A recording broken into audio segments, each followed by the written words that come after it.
Hey guys, this is Mr. Evans, obviously, and this is your close reading assignment for There Will Come Soft Rains by Sarah Teasdale. You are not doing the bottom poem in a restaurant, so just ignore that. Maybe you guys might notice that There Will Come Soft Rains was also a short story by Ray Bradbury. He borrowed the title, included a lot of the same themes. Anyhow, we'll get to the point, the assignment. So how you're going to mark up the poem is as follows. I'm just going to cross this out because I don't want you guys to deal with that.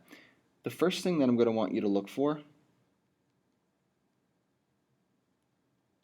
is alliteration, which is the repetition of a consonant sound, usually at the beginning of a word. So if I were looking through the poem, I would identify soft smell because they both start with that S sound, right? Soft smell. All right. Second thing I'm going to look for is assonance, which is where you repeat a vowel sound. It could also be rhyming. So what I'm going to see here is that I've got ground and sound. So that's my example of assonance. Okay, so that's the easy part, right? You look for assonance and alliteration, and you've labeled those throughout the poem. The difficult part is that I want you to make 3 inferences in the notes section of your poem. All right. Now, when I talk about inferences, all I mean is you got to take the clues from the poem and try to make some guesses as to what you think this poem might be about.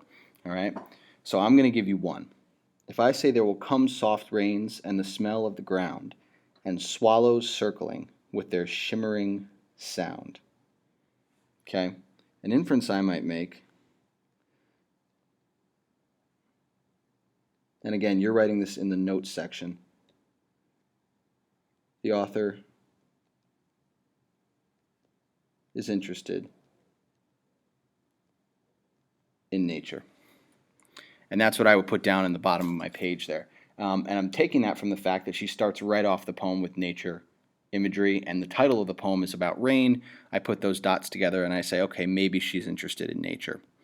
So you're doing 3 of those. These are educated guesses based on clues in the poem. You cannot use mine, okay? You cannot borrow mine, say the author's interested in nature. You got to come up with your own. The whole point of reading poems and discussing poems is that, and the cool part about discussing them is that there can be more than one answer, okay? And if we're all coming up with the same answer, the assignment's going to be boring and poetry is going to be boring. So what I'm going to expect for you tomorrow is to be ready to share something unique about the poem that you pulled from it that nobody else pulled from it. Okay? So just to be clear, let's just run through the assignment one more time. First step, you're looking for your examples of alliteration.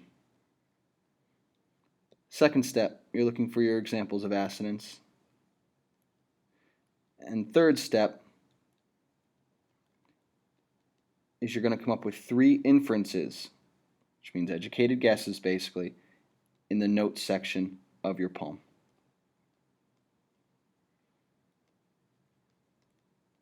You will be sharing these tomorrow. I will expect you guys to have something to say about the poem that's your own and that you can defend. Okay? Good luck.